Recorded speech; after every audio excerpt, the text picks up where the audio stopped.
morning. Come on, good morning. That's better. Great. Good morning. I'm really happy to be here today because we're going to celebrate Constitution Day tomorrow. And these plaques that commemorate the United States Constitution are not just another ornament, another decoration for the school. Mr. Snow talked about how these are living documents, and I want to talk a little bit about why they're living documents, why the Constitution is important, and why you should care about the Constitution, not just because you're 8th graders and you're getting ready to take tests and you're in civics class and history class and you have to know about this, but because these documents that you've got in front of you basically are responsible for the type of country you live in and the type of life you live in this country. So let's talk about who. Government is really about answering two questions. Who decides? Who pays?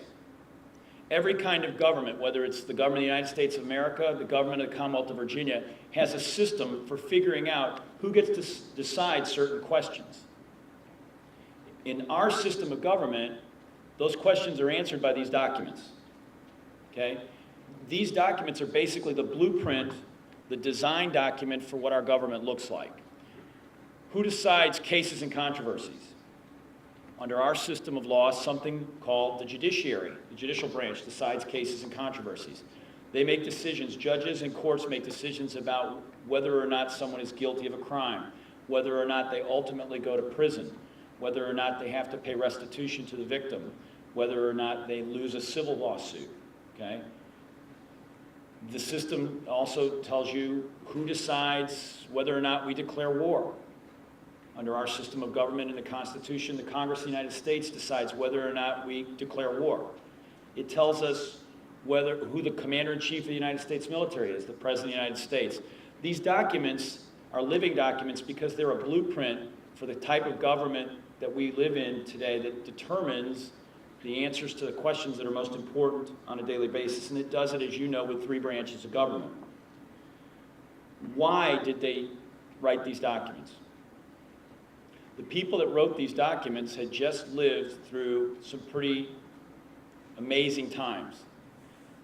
They were people who lived in Virginia and the other 13 colonies who considered themselves Englishmen and Englishwomen. They considered themselves to be every bit as English as the people that lived back in the old country. They believed that they had certain rights and privileges and liberties, and over time, they got into a disagreement with the king back in England. And this disagreement could not be resolved. They had a constitution. This is not the first constitution.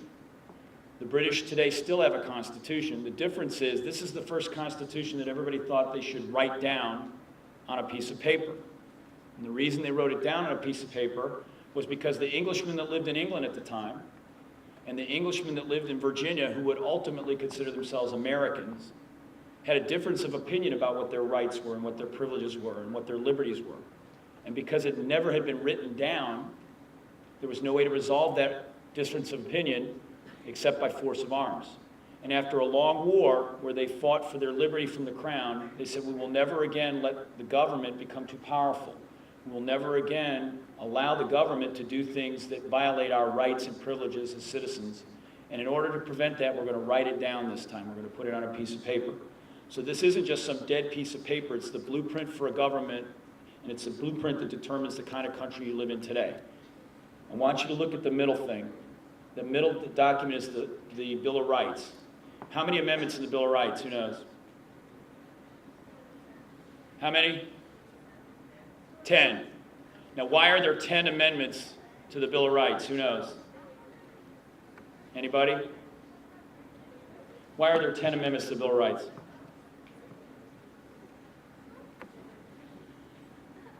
Because there's not 9 amendments and there's not 11 amendments.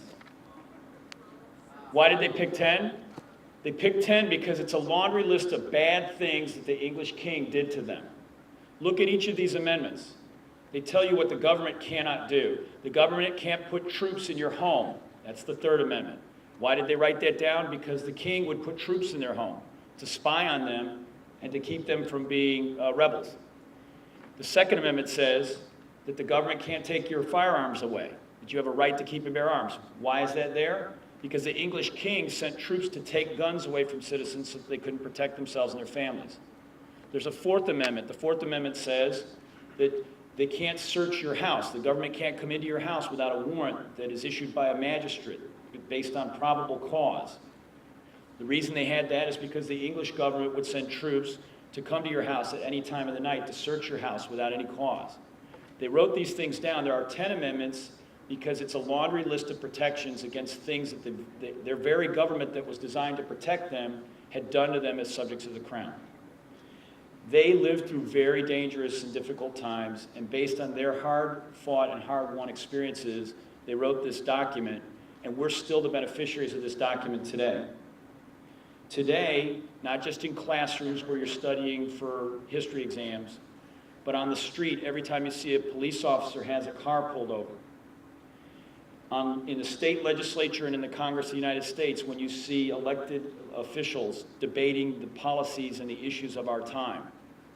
In courtrooms where you see people being engaged in trials. Everywhere in this country, on a daily basis, the type of life we live is determined by the type of document that we have in front of us, the Constitution of the United States. Your lives as you grow up here in Henrico County and as you go on to go to college and you go on to find your own way in the world will in large measure be determined by these documents and the government that they designed that is still in place today.